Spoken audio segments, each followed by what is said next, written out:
For 9 months, my own father strapped steel belts around my pregnant body, trying to crush the child growing inside me. "It'll be gone before it's born," he'd say as he pulled the leather until I couldn't breathe. But when my son finally came into this world on that stormy night, Colonel Cat-Eye looked at the baby's face and ran screaming from the ranch in terror, and he never came back. Good afternoon, my dear ones. Good afternoon to all of you on the other side of this screen. My name is Helena Marie Carter, and today I am 82 years old, sweetheart. 82 years of a long road traveled, of much pain carried, but also of many victories won, thank God. I was born and raised here in Asheville, North Carolina, on a ranch far removed from the city, up in the mountains. And it's right here, in this cold and welcoming town, that I live to this day, close to my children and grandchildren. Asheville has always been my home, my piece of earth, even in the darkest times. Sometimes my grandkids come over on weekends and sit on the floor, playing with colored yarn while I work. The youngest, little Lily, is 6 years old and loves it when I make those little crocheted flowers for her to put in her school notebook. These moments are my joy, sweetheart. Seeing these children happy, free, playing without fear, that's priceless. I live in a simple little house here in the Hillcrest neighborhood, very close to the church. It's a small house, 2 bedrooms and a kitchen, but it's mine, earned with much sweat and tears. From the living room window, I can see the paved street, see the neighbors passing by, see life happening outside. And that for me, after everything, is pure freedom. Now, before I continue telling my story, I want to make a special request to all of you. If you're enjoying this video, if you're connecting with what I'm sharing, please click that subscribe button for Grandparents' Tales and leave your like, okay? This helps so much with this work of bringing hope to other people who might need to hear that life can change, that we can overcome. And you, my dear friends who are watching me now, tell me here in the comments, what city are you watching from? And what time of day did you find this video? Early morning, after lunch, or in the evening when the sun is setting?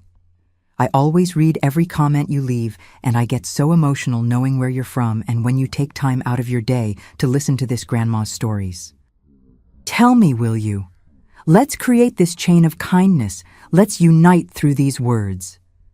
Now, my dear ones, I need to tell you a story that I've carried for many years, locked deep in my chest. It's a painful story, one that few people know, but it needs to be told. Because if there's someone out there going through something similar, that person needs to know that you can survive, that you can start over, that you can be happy again. My story begins at the ranch where I was born, in a time when things were very different from today. And at the center of this story is a man who should have protected me, but who became my worst nightmare. I was born in 1943, right in the middle of World War II, but at the ranch we barely knew about the things happening in the world. Carter Ranch was about 15 miles from Asheville, up in the mountains, in a region of towering pine trees and fog that would descend every evening. It was a large property for raising cattle and growing timber. My father, Colonel Virgil Carter, owned all of it. He wasn't a military colonel, you see. He was a colonel of those old times, a title of power and money in the region. Everyone in Asheville knew Colonel Cat-Eye. That was his nickname, my dear ones. Cat-Eye, because my father was born with something rare called heterochromia. One of his eyes was dark brown, the color of wet earth, and the other was light green, the color of new leaves. They said he'd inherited it from his mother, my grandmother Grace, who also had eyes like that, and who had died when I was very small. I didn't really get to know her, but I heard the housekeepers whisper that her death had been strange, too sudden. But back then I was a child. I didn't understand adult conversations. The ranch house was large, made of thick timber, with a long hallway that creaked when you walked on it. There was a huge room with a stone fireplace where my father would receive other ranchers to play cards and drink whiskey. The kitchen was separate from the main house, to keep the smoke smell away from the rest of the house. And in the back were the bedrooms, 3 in total. The largest was my father's and mother's. The middle one was mine. And the smallest belonged to Betty, the housekeeper who lived with us. My mother's name was Louise. Louise Rose Carter. She was a tiny woman with delicate hands and a gentle voice. She came from a family of merchants in Asheville and had married my father when she was only 16 years old. I was an only child. I had no siblings. My mother had lost 2 babies before me, and after I was born, the doctors said she couldn't have more children. I think that's why my father always treated me differently, you know. I was his only heir, the only one who would carry the Carter name forward. When I was very young, until about 9 or 10 years old, life on the ranch was actually good, you see. My mother took care of me with all the love in the world. She taught me to embroider, taught me to make bread, told me stories of saints and angels while we peeled potatoes in the kitchen. Betty was like a second mother to me. She had a son, little Jimmy, who was my age, and we played together in the back of the house. We climbed the pine trees, even though my mother forbade it, and stayed up there watching the fog cover the valley. We gathered pine cones fallen on the ground, and Betty would roast them for us to eat warm, with coarse salt. My father at that time was a closed-off, serious man, but he wasn't bad to me. He spent all day dealing with the cattle, talking with the ranch hands, handling ranch business.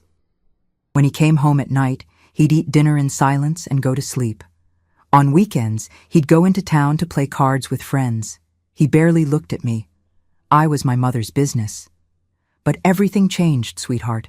Everything changed when I was 10 years old. It was in the winter of 1953, a terrible winter, with frost that killed the crops and a cold that cut through your skin. My mother started coughing. At first it was a dry little cough, which she tried to hide with her handkerchief.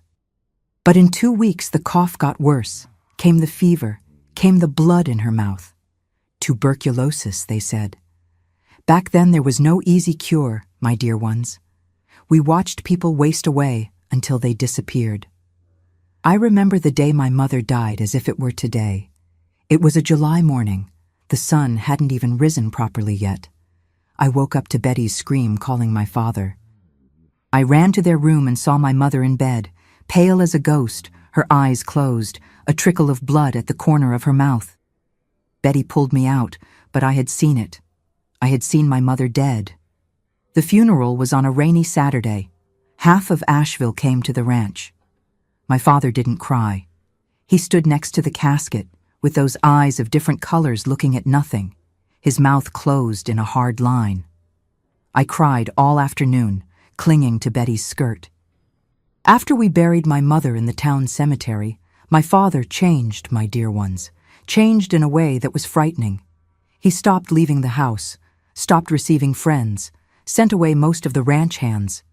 It was just him, me, Betty, and Jimmy at the ranch. The house became silent, heavy, as if there was a beast sleeping in the corners.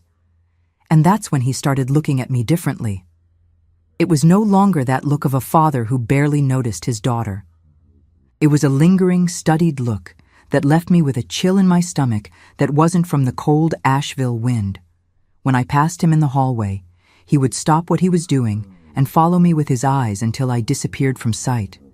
When I sat down for lunch, he would watch me chew, in silence, with that green eye and that brown eye glued to me.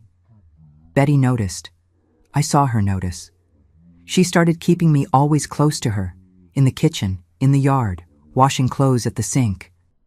She wouldn't let me be alone in any room of the house anymore. And when my father called Helena from the back of the hallway, Betty would run with me, always together. But an isolated ranch is one man's kingdom, my dear ones. And the king of that kingdom was Colonel Cat-Eye. There was nowhere to run, no one to ask for help. The town was too far away, and nobody questioned a colonel. I had just turned 11 when I realized my childhood had truly ended. I realized it when my father locked the ranch gate with a padlock and hid the key. I realized it when he sent Betty and Jimmy away, saying he didn't need housekeepers anymore. I realized it when he looked at me on that foggy evening and said in that hoarse voice, "Now you're going to take care of me, Helena. You're mine now."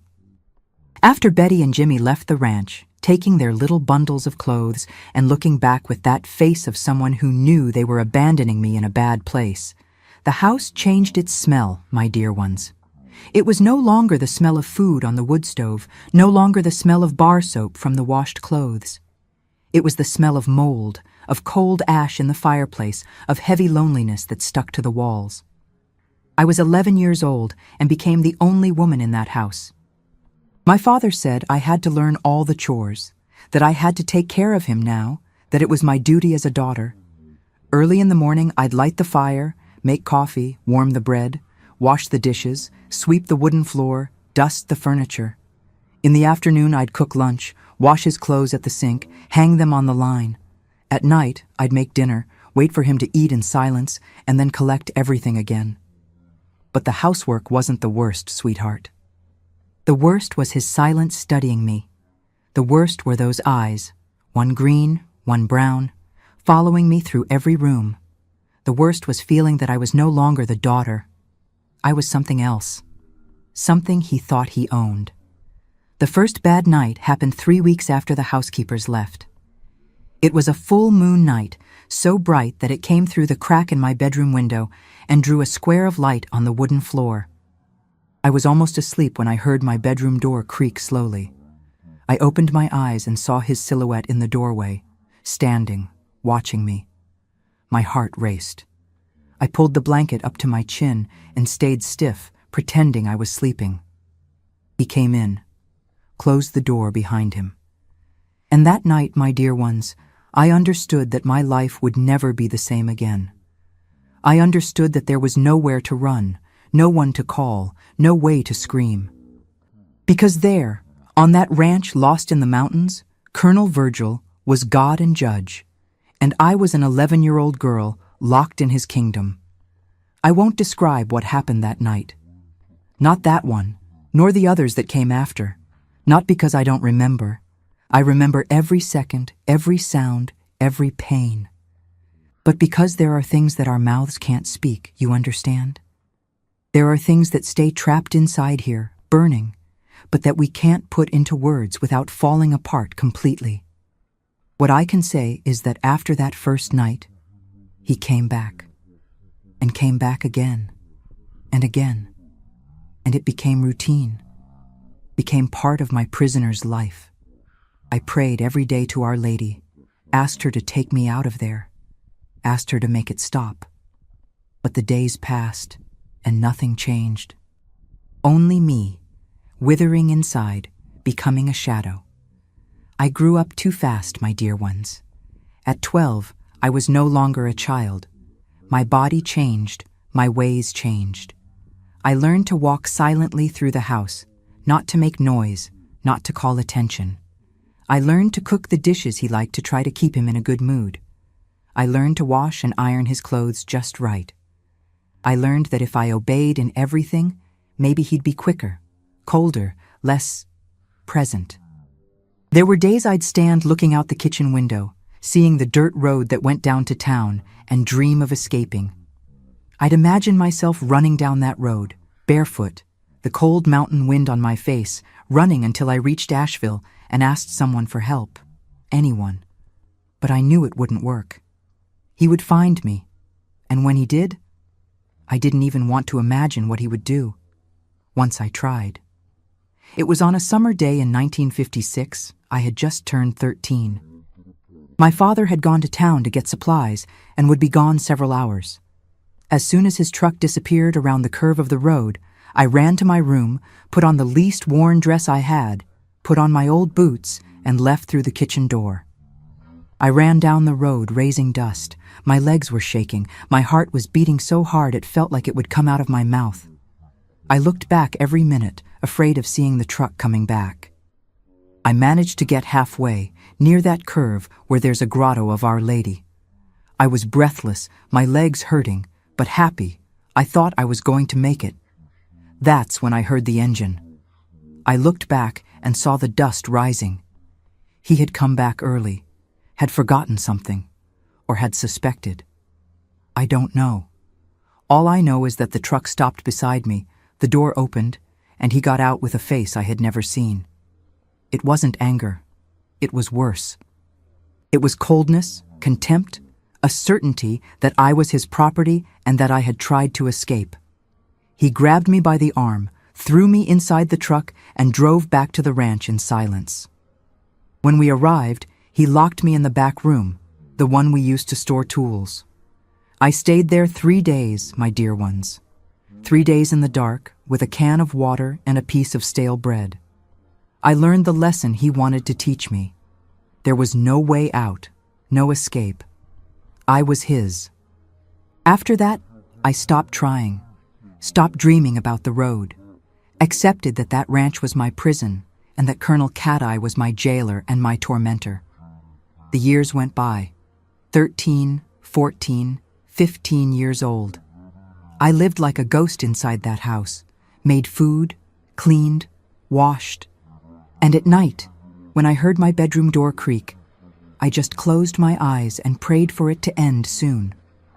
There were times when he traveled to do business in other cities. He'd be away a week, sometimes 2. Those were my only moments of peace, my dear ones. I'd breathe deeply, walk through the house without fear, sleep all night without waking up startled. But he always came back. And when he came back, it was worse, as if he had saved up all the anger and desire from those days to pour on me all at once. It was during one of his absences, when I was 17, that I noticed something was different in my body. I had morning sickness. My breasts hurt.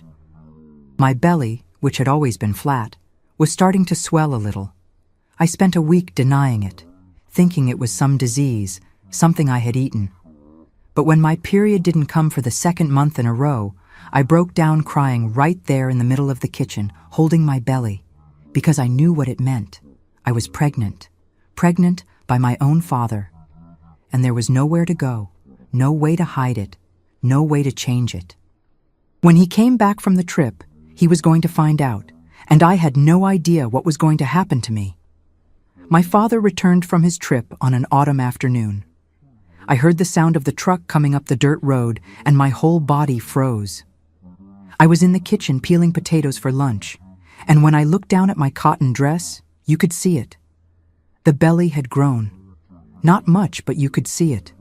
3 months pregnant. I tried to pull my apron forward, tried to hide it, but it was useless. He came in through the kitchen door carrying a bag of supplies, threw the bag on the table, took off his hat, and looked at me. Those eyes, one green, one brown, traveled over my body from top to bottom, slowly, until they stopped at my belly. I saw the exact moment he understood. His face went white, then red, then purple with rage. "What's that?" he asked, pointing at my belly with a trembling finger. I lowered my head, unable to speak. The tears were already falling. "Answer me!" he shouted, and punched the table so hard the potato peeling knife jumped. I'm expecting a baby, Father," I managed to whisper. The silence that came after was worse than any scream. He stood looking at me, breathing hard, and I saw fear in his eyes. It wasn't fear of me, it wasn't remorse for what he had done. It was fear of being discovered. Fear of losing his reputation, the respect that Colonel Cat-Eye had in Asheville. If anyone found out his daughter was pregnant, living alone with him on the ranch, everyone would know the truth. Everyone would know what he was. "Nobody can know about this," he said quietly, but with a hardness in his voice that cut. "You hear me? Nobody's going to know." "But Father, the baby's going to be born. I can't hide." "You will hide," he roared, grabbing me by the arm and pulling me close. That thing growing in there isn't going to be born. It won't. I'll take care of it." The next day, he came back from town with a leather bag. When he opened it in front of me, I felt my stomach turn. Inside were 3 wide belts made of thick leather and reinforced with steel rods. Corsets, but not those delicate ones that city ladies use to slim their waists. These were instruments of torture, my dear ones. They were heavy, rigid, with metal buckles and thick ropes to tighten. "You're going to wear this every day," he said, throwing one of the belts in my lap. "Morning, afternoon, night. You're going to tighten it until you can't take it anymore. and then you're going to tighten it some more. Father, for God's sake, this is going to hurt the... It's supposed to hurt, he cut me off. That's so what's in there disappears before it's born. So it vanishes. And if you don't tighten it right, I'll tighten it for you. And he did tighten it, my dear ones. That first morning, he made me take off my dress, put the leather and steel belt around my belly, and started pulling the straps. I felt the leather bite my skin, felt the steel rods press on my belly, felt my baby being crushed inside. I screamed in pain, tried to push his hands away, but he was too strong. Tighter, he said, pulling the straps hard. Tighter. What's in there is going to disappear. It'll be gone before it's born. When he finished, I could barely breathe. Every time I tried to pull in air, the belt tightened more, the steel rods dug deeper. I fell to my knees on the floor, holding my belly, crying, asking forgiveness from my child who was being crushed inside me. And that became routine. Every day, in the morning, he'd come to my room with the belt. Every day he'd tighten it, pull the straps to the last hole, tie the ropes tight. I'd beg, cry, say it was going to hurt the baby, that it was going to kill my child. But he didn't listen. Or pretended not to listen. You're going to wear this until it's gone, he repeated every day, like a mantra. Until it's gone. The days went by, and the pain got worse. My skin became marked, with deep grooves where the leather and steel pressed. My belly hurt so much I couldn't sleep. I'd lie on my side, with my hand on my belly, feeling my baby move against the iron, trying to find space, fighting to survive. Forgive me, my child, I'd whisper in the darkness of the room. Forgive me. Your mother can't protect you. Your mother can't get you out of here. I prayed every day that my baby would survive. Prayed to Our Lady, to all the saints I knew. Protect him, Mother, I'd ask. Don't let him die because of his grandfather's evil. Let him live. Please. At 5 months pregnant, I was so weak I could barely walk. The belts had left my belly all bruised, all marked. I bled sometimes, small bleedings that terrified me. But the baby kept moving, kept fighting. My son was strong, my dear ones, stronger than iron, stronger than evil. There was a night I woke up with terrible pain, a different pain. I thought I was going to lose my baby. I dragged myself to my father's bedroom door and knocked, crying, begging him to call a doctor. He opened the door, looked at me lying on the floor, writhing in pain. And you know what he said? If it dies, better. Problem solved. And he closed the door in my face. I crawled back to my room, lay down in bed, and cried until I had no more tears. But the pain passed, and my baby was still there, moving, resisting. That night I understood something. My son wanted to live. He was fighting to live. And if he was fighting, I had to fight too. 6 months, 7 months, 8 months. With each passing month, my father got more nervous, more aggressive. He didn't understand how the pregnancy was still there, how my baby was still alive after so long being crushed. He bought an even tighter belt with more steel rods, with thicker straps. But it didn't help. My son kept growing, kept living. What kind of devil child is this that won't die? My father shouted one day, after tightening the new belt so hard I fainted from pain. When I woke up, he was sitting on the edge of my bed with his head in his hands, talking to himself. This isn't natural. It's not natural. And it wasn't, my dear ones, because my son was a miracle. A miracle who survived 9 months of torture, 9 months of iron and leather trying to erase him from existence. My baby was stronger than all that man's hatred. When there were 2 weeks left until 9 months, my father stopped tightening the belt, not because he felt sorry, but because he realized it wasn't going to work. He had failed. The creature he tried to kill was still alive, and soon it was going to be born. The first contraction came on a stormy night. It was June 1961, harsh winter in Asheville, one of those where you can see your breath turn to mist in the air and the frost burns the plants in the yard. The wind howled through the mountains, shaking the old windows of the house and making the floorboards groan as if the house itself was afraid of what was going to happen that night.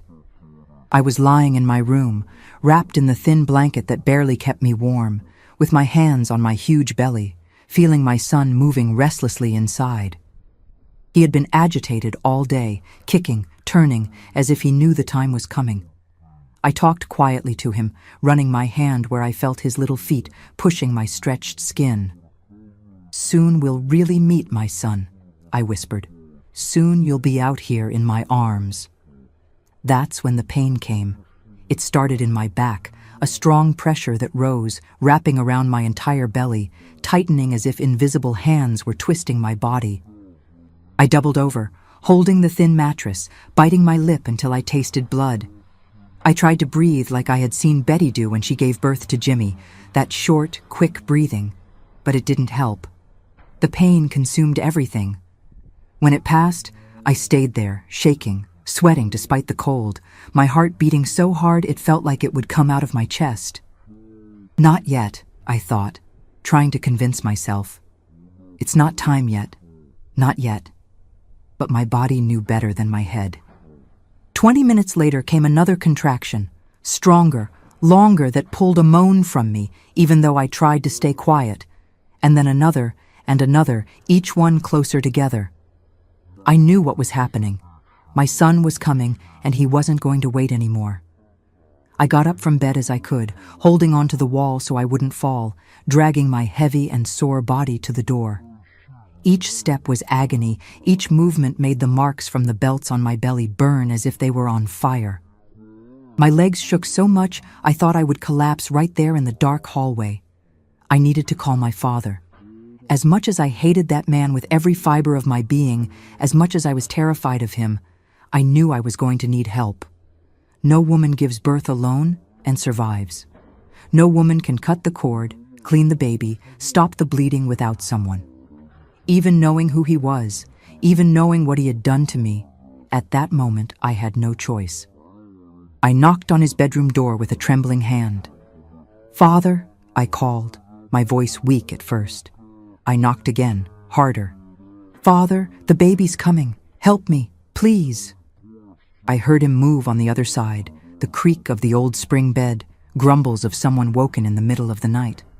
The door opened slowly, and he appeared in a white nightshirt, his graying hair messy, with those eyes, one green, one brown, still swollen from sleep. But when he saw my state, the nightgown soaked with sweat stuck to my body, the huge belly pointing forward, my face contorted with pain, his eyes widened. Not with concern for his daughter, not with compassion. It was pure panic. Panic that what he had tried to destroy for 9 months was finally coming into the world. "Already?" he asked, his voice hoarse, almost accusatory, as if I was to blame for being in labor. "Is this thing already being born?" I could only nod before another contraction attacked me. This time it was so strong my legs buckled. I fell to my knees right there in the hallway, hugging my belly, and the scream came out without me being able to hold it. A scream of pain, of despair, of fear. He grabbed me by the arm hard, lifted me without gentleness, and dragged me back to my room, threw me on the bed as if I were a sack of potatoes. "Stay there and don't make a scene," he ordered, his voice as cold as the wind outside. "I don't want to hear screaming all night." And he left. I heard his heavy footsteps going down to the kitchen, then to the cellar. I heard him moving things, dragging metal objects, grumbling alone. I stayed there, alone in the dark, hugging myself, feeling the contractions come one after another, each stronger, each closer. When he came back, he brought a rusty iron bucket, one of those we use to feed the pigs, and some old dirty rags, the kind we use to clean the floor or dry tools. He put the bucket on the floor, right next to the bed where I could see it, and threw the rags on top of the mattress. And that was it. He didn't ask if I was in pain, didn't offer water, Didn't say he was going to get a doctor in town, or Mrs. Jenkins, the midwife who lived near the church. Nothing. He just pulled the old chair from the corner and sat there, leaning against the wall, crossing his arms, watching me with that empty expression. I understood immediately what that bucket meant. He was waiting. Waiting for all that monstrous effort of 9 months tightening iron belts to have worked. Waiting for something dead, deformed to be born, that he could throw in that bucket and take to the woods or the river. Waiting to get rid of the evidence that could destroy his name, the reputation of the powerful Colonel Cat-Eye. The hours passed, and the pain became unbearable. I completely lost track of time. It could be midnight, could be 3, 4 in the morning. I only knew that my body was being torn from the inside out, that each contraction was worse than the previous one, that I was losing blood, that I wanted to die right there just to stop feeling it. Outside, the storm had become a monster. Lightning tore through the sky, illuminating the room for seconds and showing my father's silhouette sitting in that chair, motionless like a stone statue, just watching me. The thunder was so loud, so close, that it made the window panes vibrate and the whole house shake on its foundations. It seemed like God was angry, my dear ones. It seemed like the entire sky was crying for the evil that had happened in that house. I screamed, cried, begged.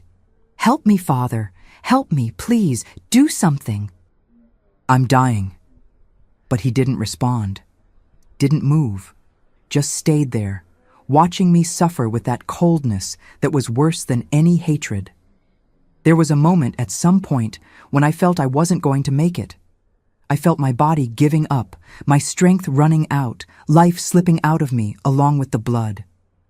My vision started to darken at the edges. My breathing became weak, choppy. I heard a buzzing in my ears as if I were diving underwater. I can't take it anymore, I thought, letting my head fall on the pillow wet with sweat and tears. I can't. Better to die. Better to end this once and for all. Forgive me, my son. Your mother isn't strong enough. Your mother is going to fail you. But it was exactly at that moment when I was at my limit, when I was sure I was going to die in that bed, that I felt something. A presence. A gentle warmth that entered the cold room, a smell of lavender and homemade bread that I had known since I was little. For a second, just a second, but as real as my own body, I saw my mother. She was sitting on the edge of the bed right next to me in that blue dress she wore on Sundays, with her hair in a bun, with that sweet and calm smile that only she had. She ran her hand over my sweaty forehead, a caress so gentle, so loving, that it made me cry even more. "Be strong, my Helena," I heard her voice clear as crystal. "Your son needs you. He's been fighting in there for 9 months. You need to fight too. Just a little more, my daughter." And I fought, my dear ones. God and my mother know how I fought. I grabbed the sheets so hard I tore the old fabric. I bit the pillow until my teeth hurt, and I pushed. I pushed with the last strength that existed in me, with every piece of life that still remained in my destroyed body. I pushed until I felt something coming out, until I felt my baby's body sliding, warm and slippery, until I felt him come out completely. And then, silence. A terrible, heavy silence that filled the room like a shroud. The baby had been born, but he hadn't cried. I raised my head, desperate, my heart stopping.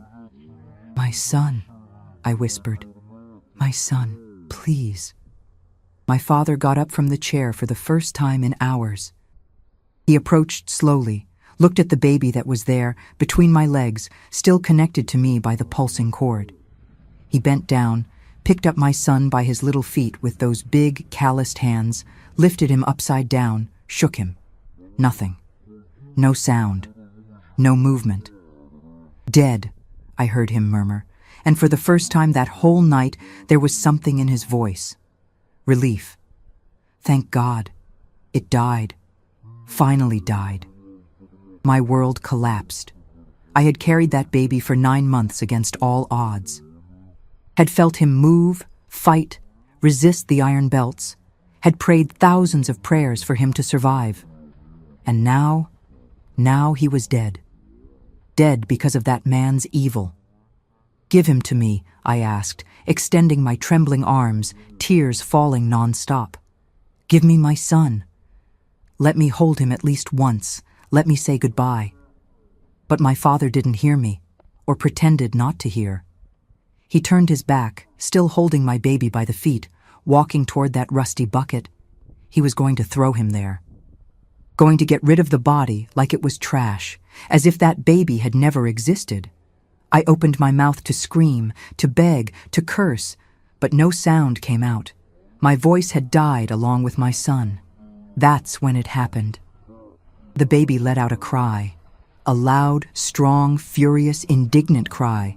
A cry that filled the entire room, that drowned out even the noise of the storm outside. A cry of someone who had survived hell and was announcing to the whole world that he was alive. My father stopped in the middle of the room, frozen, still holding my son upside down. The storm outside stopped too, suddenly, as if even nature had held its breath to see what was going to happen.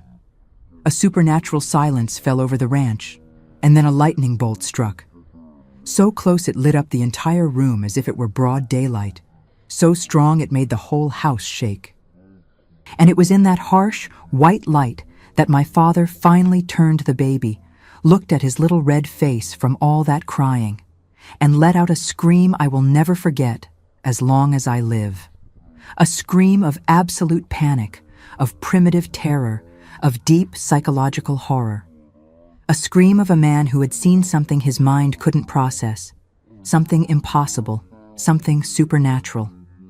He dropped my son in my lap as if he had grabbed a burning coal, stumbled backwards, hit the wall with his back so hard that a picture of a saint fell to the floor and shattered. And he stayed there, sliding down the wall, staring at the baby in my lap, with his mouth open, his eyes almost popping out of their sockets, his face white as chalk, sweating cold even with the winter outside. "No," he whispered, his voice broken, unrecognizable. "It can't be. It's not possible. She came back." I looked at my son, trying to understand what had left that man so terrified. I picked him up in my arms carefully, cleaned his face with the edge of the sheet, and that's when I saw. My son was there in my lap, crying strongly, his little lungs working perfectly after 9 months being crushed against iron. The sound of that cry was the most beautiful thing I had ever heard in my life. It was life. It was resistance. It was victory over the death that had tried to take him even before he was born. I picked him up with both trembling hands, still weak from blood loss, and brought him closer to my face. I needed to see my son properly. I needed to know his little face, memorize every detail, every mark, because for 9 months I had talked to him, prayed for him, but had never really seen him. I took the edge of the sheet, the one that was stained with my blood and his blood, and carefully cleaned his delicate little face. I cleaned his little forehead, his flat newborn nose, his cheeks still reddened from the effort of being born. And when I cleaned his little eyes, when he opened his swollen eyelids and looked at me for the first time, my heart stopped. My baby's eyes. One eye was dark brown, deep like wet earth after rain, the color of an old oak trunk. The other was light green, luminous, the color of new spring leaves, of moss growing on creek stones. Complete heterochromia. Perfect, impossible to hide, impossible to deny. Exactly like my father's eyes, exactly like Grandmother Grace's eyes, the one I had never really known, the one who had died when I was a baby, the one the housekeepers whispered about when they thought I wasn't listening. My son had been born with the genetic mark that only one person in thousands carries. And this mark was the signature of the Carter family. It was the living, indisputable, screaming proof of who this baby's father was. Anyone in Asheville who saw those eyes would know immediately. Colonel Cat-Eye had a son, and this son had been born from his own daughter. But that wasn't what made my father scream like that. It wasn't just the panic of being discovered, of losing his reputation, of becoming the shame of the region. It was something else. Something much deeper. Something that touched the guilt, buried for decades in the rotten depths of his soul. I looked at the corner of the room where my father was huddled against the wall. The big, strong man who had always commanded everything and everyone was there reduced to a creature trembling, sweating cold, with eyes wide with pure terror. He stared at my son as if he were seeing something beyond the baby, as if he were seeing ghosts, as if he were seeing the past materialized in flesh. His lips moved non-stop, whispering words I could barely hear over the baby's crying. I brought my ear closer, trying to understand, while I rocked my son against my bare chest, feeling his warmth against my freezing skin.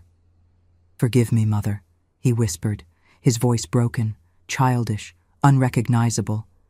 It was no longer the hard voice of the colonel. It was the voice of a scared boy. "Forgive me. I didn't mean to. You understand, don't you, Mother? I needed the land. I needed the ranch. The creditors were going to take everything. I had no choice. Forgive me, Mother. Don't come back. Please don't come back. Don't take me. Don't take me to hell. I beg you." And it was there, in that room still lit by the last rays of the storm moving away on that gray June dawn, that I understood everything. Grandmother Grace hadn't died of natural causes. It hadn't been disease. It hadn't been an accident. It hadn't been God's will. It had been my father. He had killed his own mother. The whispered conversations of the housekeepers suddenly made sense.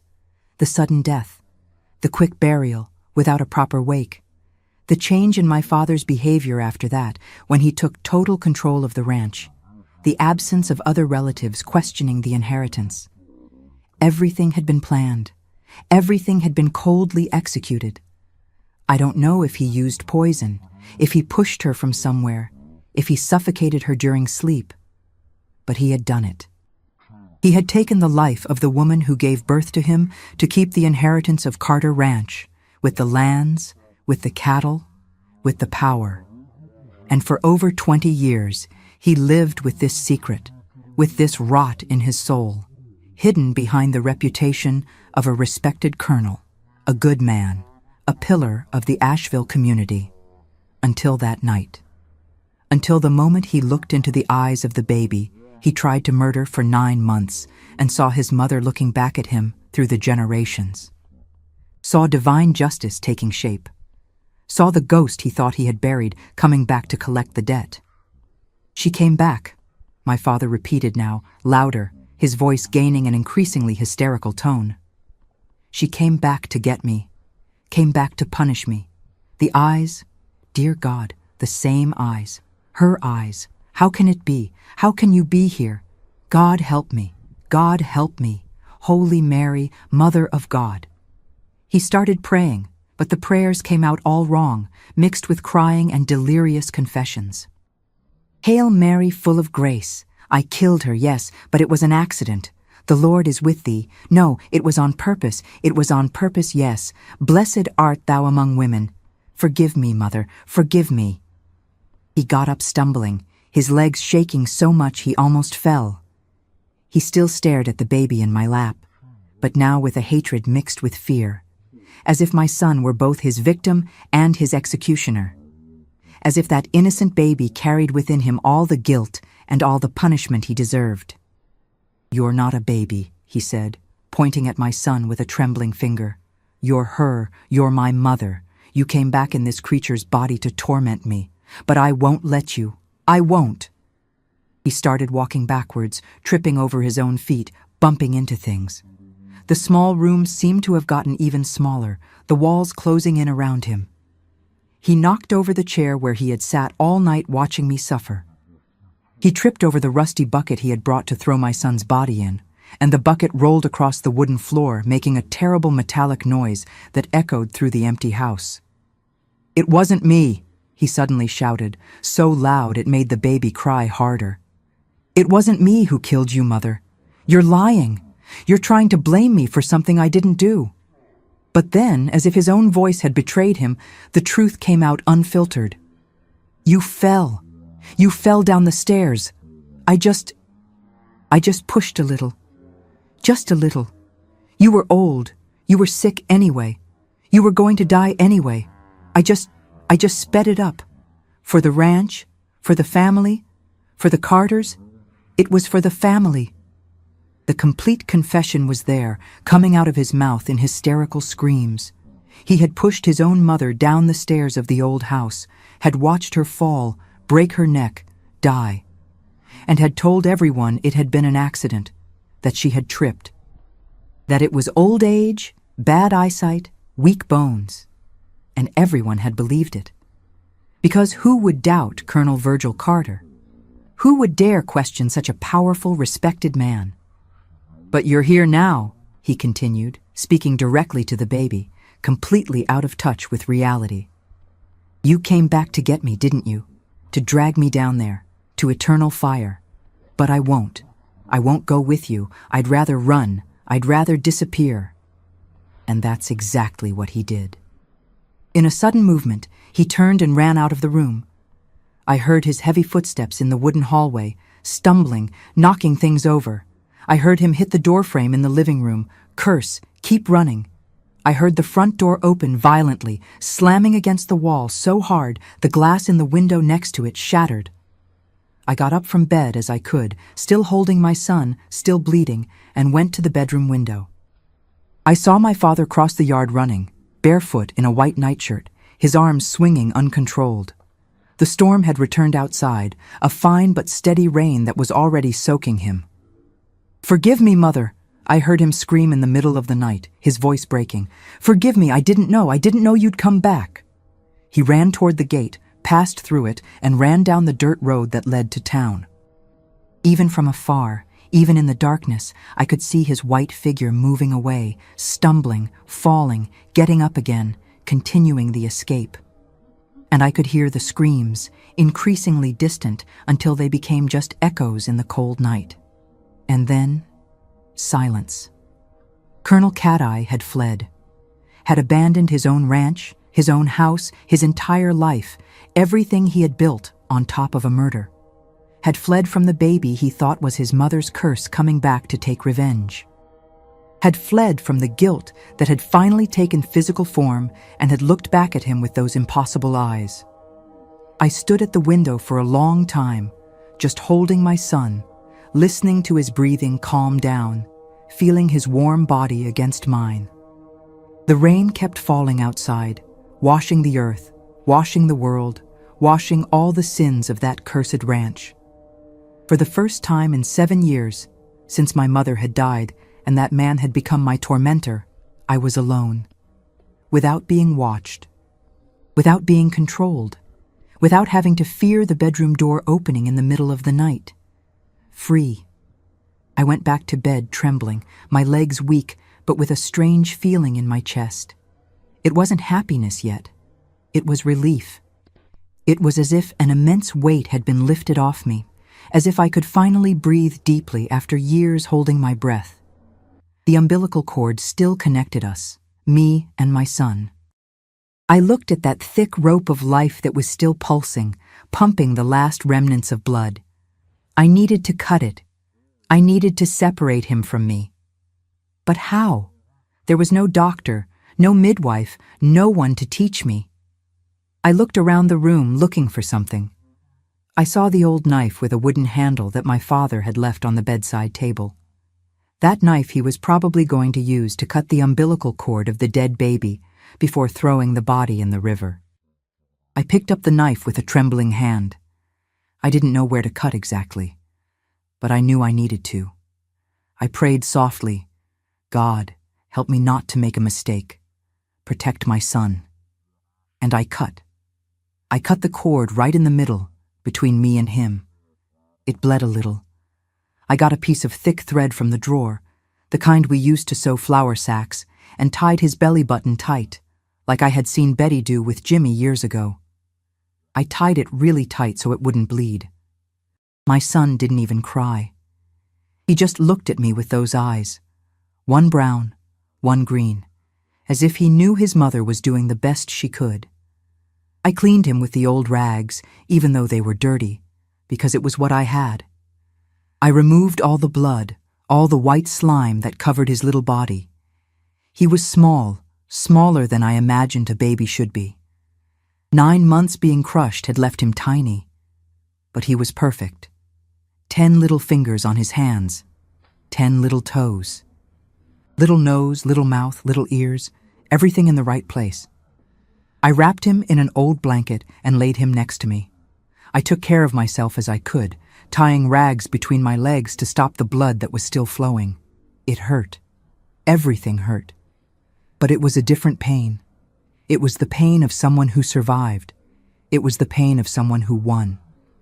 "You're a miracle," I whispered to my son, kissing his warm little forehead. "You survived 9 months of iron trying to crush you.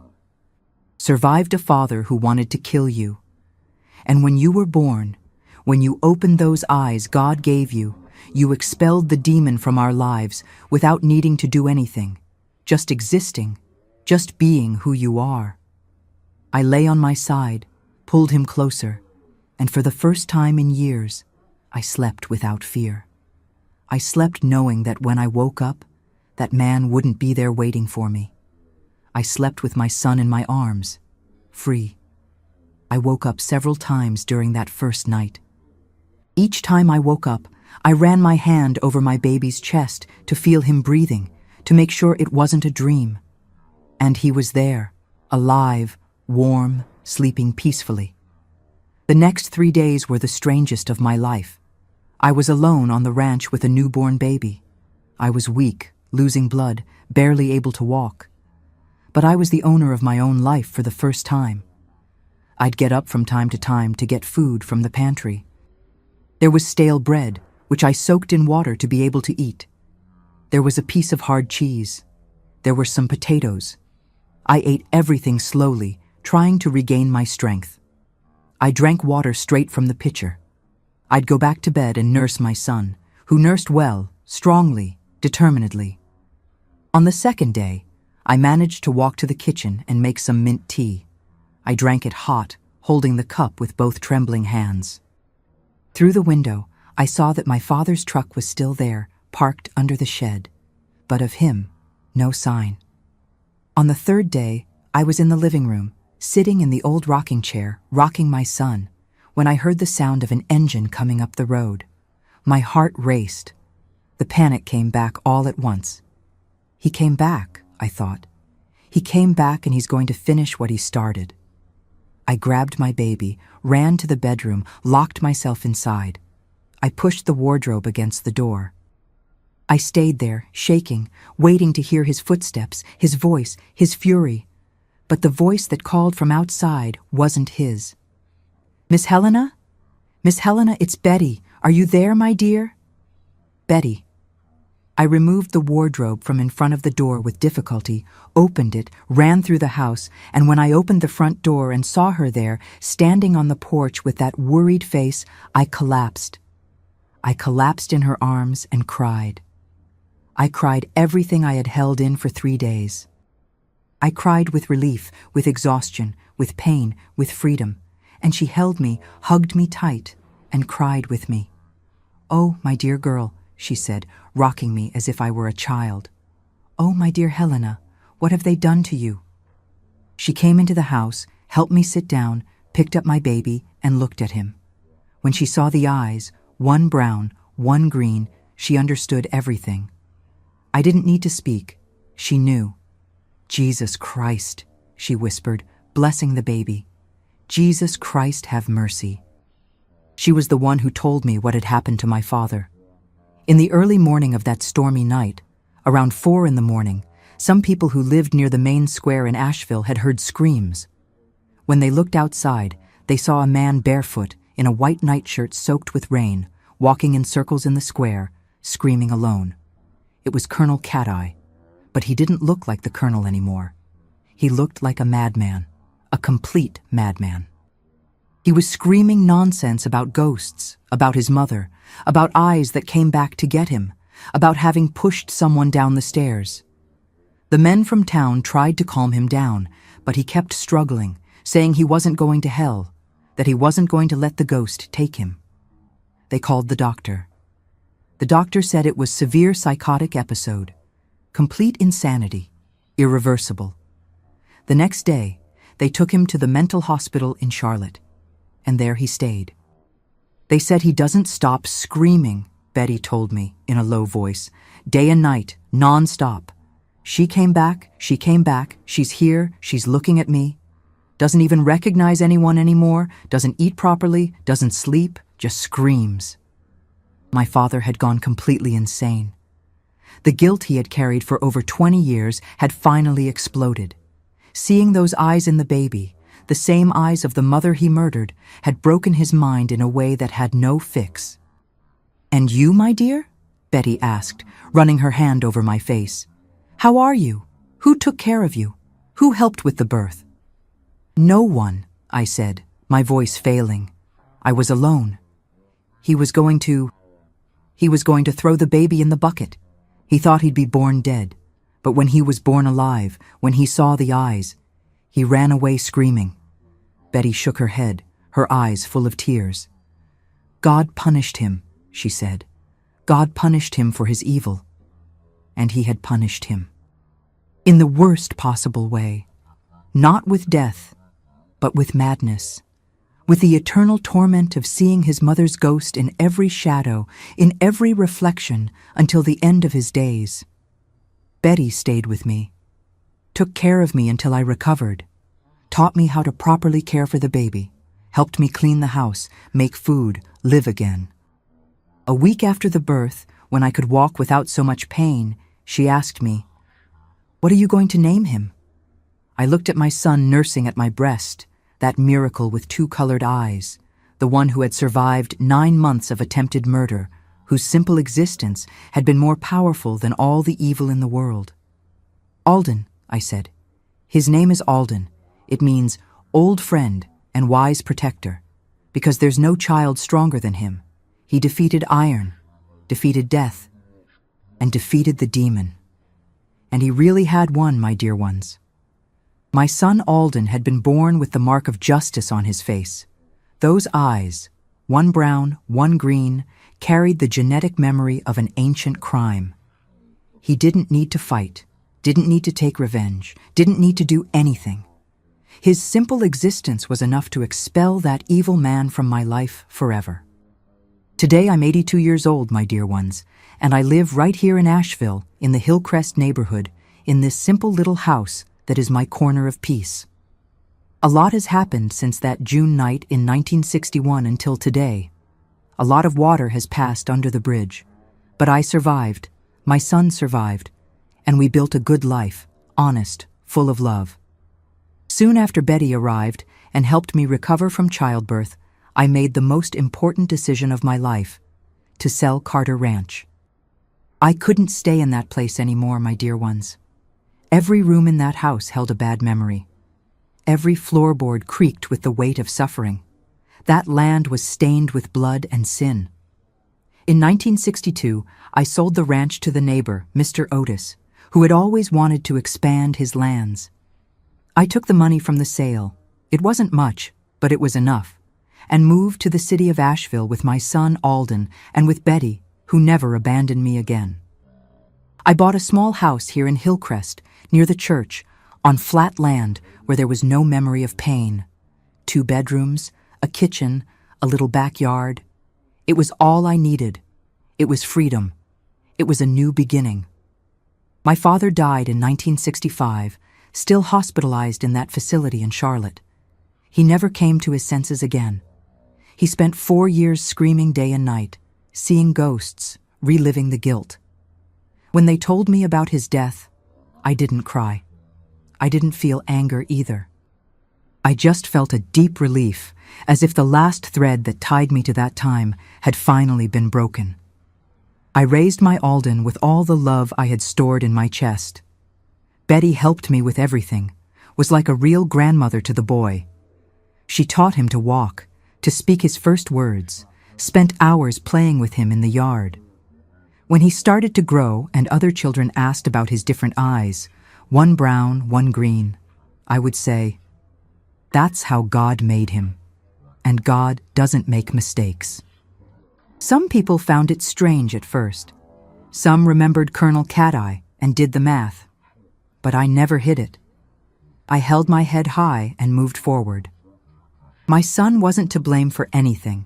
He was pure. He was innocent. He was a miracle.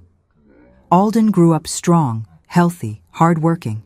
He studied at the public school here in Asheville until he finished elementary school. Then he started working as an assistant in a carpentry shop, learning the craft of making furniture. He had a knack for it. His hands were skilled, careful.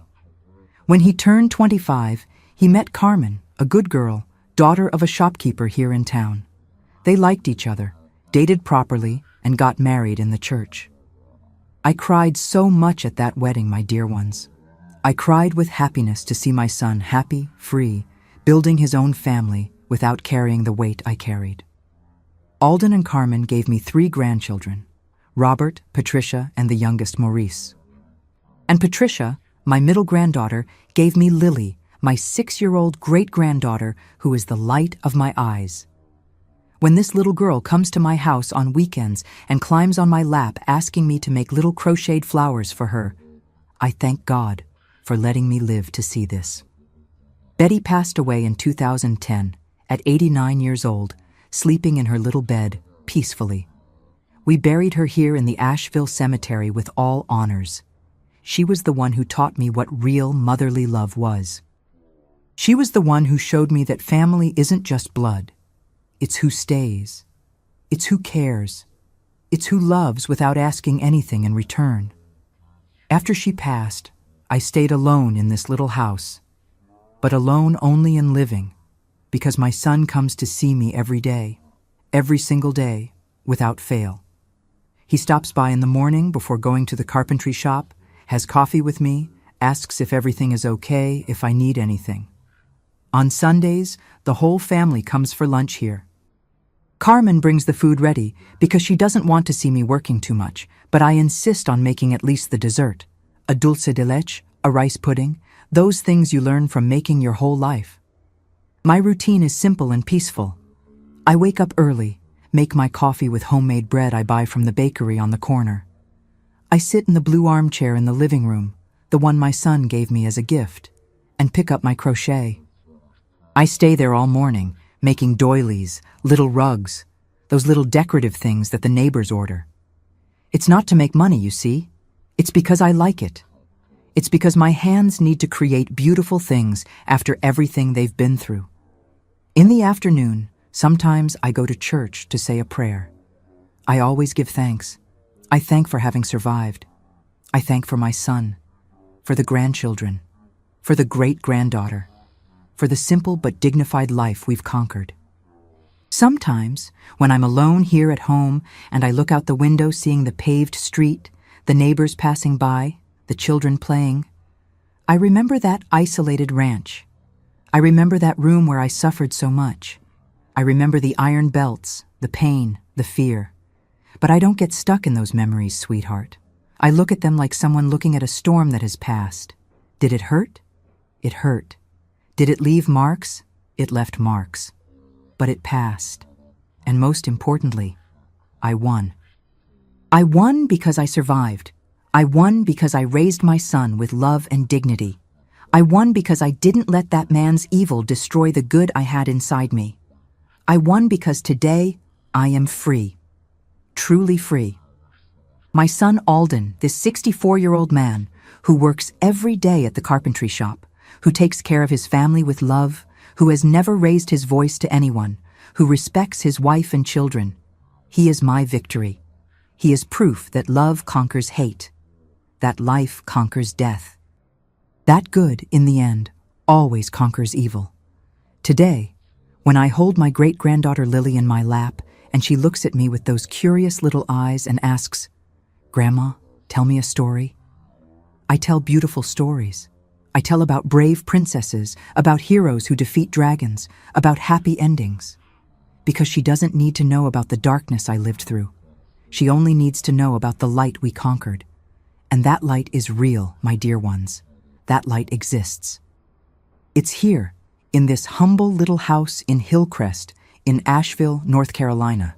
It's in my crochet, in my grandchildren's hugs, in the coffee my son has with me every day.